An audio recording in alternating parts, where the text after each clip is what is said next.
Abad pertengahan dalam sejarah Eropa berlangsung pada abad ke-5 sampai abad ke-15 Masehi dan ditandai dengan berkuasanya gereja secara politik dan keagamaan yang terjadi sejak tahun 800 ketika Karel Agung dimahkotai oleh Paus Leo III.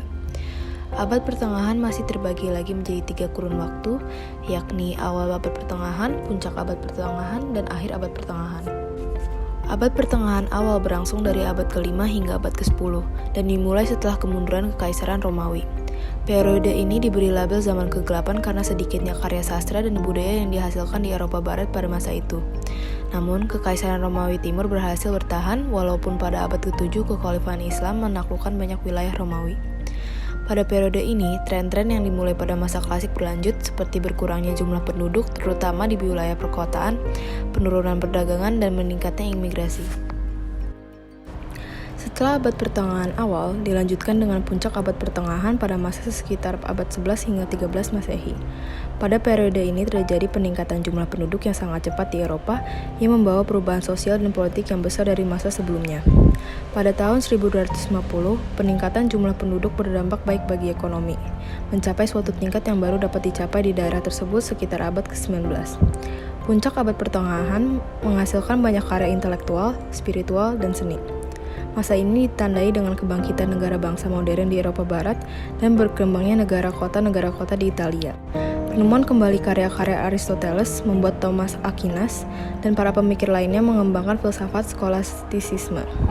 Dalam bidang arsitektur, banyak katedral Goth yang dibangun dan diselesaikan pada masa ini. Dan yang terakhir, abad pertengahan akhir atau zaman pertengahan akhir, yang berlangsung pada abad ke-14 sampai ke-15. Serangkaian bencana kelaparan dan wabah penyakit seperti bencana kelaparan besar 1315 hingga 1317 dan wabah hitam membuat jumlah penduduk berkurang menjadi setengah.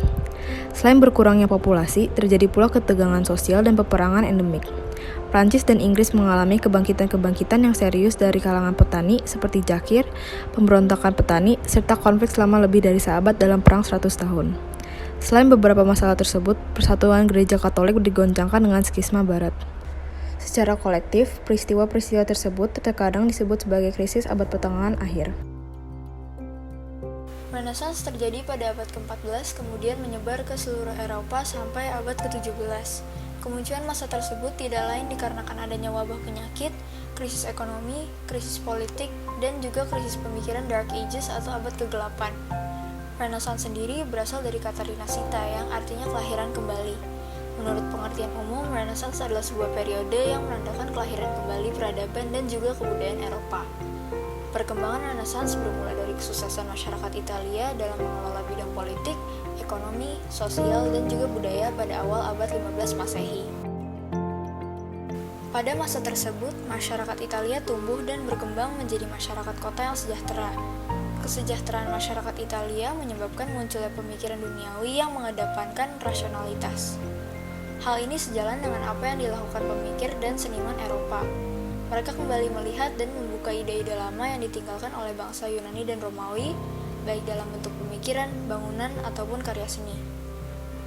Karya seni adalah salah satu sektor yang paling berpengaruh, bersifat cenderung lebih realistis, humanis, dan romantis, karena jika dilihat dari patung dan lukisannya, pasti menampilkan sosok manusia yang dianggap ideal pada masa itu.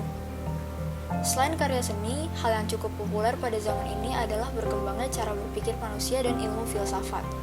Pada awalnya, sebelum gerakan ini menyebar, bangsa Eropa masih beranggapan bahwa apa yang dikatakan pemuka agama dan kitab adalah benar dan tak tertentang. Tetapi saat gerakan ini menyebar, mereka mulai berpikir secara rasional, humanis, dan pastinya tanpa mengesampingkan agama. Karya-karya pada zaman ini juga banyak menghiasi tempat ibadah di Eropa. Dengan adanya Renaissance ini, para pemikir di Eropa mencoba meletakkan posisi mereka sebagai manusia yang bebas menentukan pilihannya.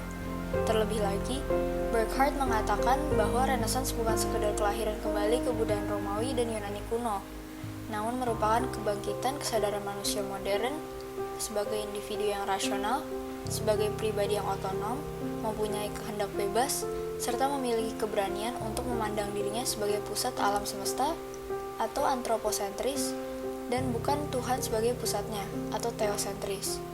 Rakyat pada masa ini bukan bagian dari suatu kelompok. Oleh karena itu, sikap individualis juga semakin berkembang pada zaman ini.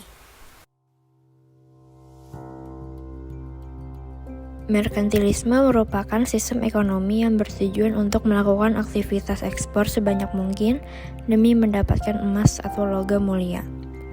Secara harfiah, merkantilisme berasal dari bahasa Inggris merchant yang berarti pedagang. Dalam sistem merkantilisme, negara berusaha untuk mengoptimalkan aktivitas perdagangan dalam rangka mendapatkan keuntungan yang melimpah. Sistem merkantilisme mulai berlaku pada abad ke-15 hingga 18 Masehi. Negara-negara Eropa yang menganut sistem merkantilisme pada masa tersebut adalah Portugis, Belanda, Spanyol, Inggris, dan Prancis. Pada masa ini, para raja membangun, memelihara, dan menjamin keselamatan jalur perdagangan darat dan laut untuk kepentingan perdagangan. Negara-negara yang menganut sistem merkantilisme juga sepakat untuk menghapuskan biaya-biaya khusus yang biasanya membebani para pedagang internasional. Pada perkembangannya, sistem merkantilisme dijadikan sebagai salah satu pendorong bagi bangsa Eropa untuk melakukan eksplorasi, eksploitasi, dan kolonialisasi di berbagai belahan dunia. Merkantilisme memberikan dampak yang besar bagi Indonesia. Pada sekitar abad ke-16 hingga 18 Masehi, banyak pedagang-pedagang Eropa yang melakukan hubungan perdagangan dengan masyarakat Indonesia. Berikut merupakan tokoh-tokoh merkantilisme. Yang pertama ada Jean Bodin, Thomas Moon, Jean Baptiste Colbert, David Hearn, dan Sir William Petty.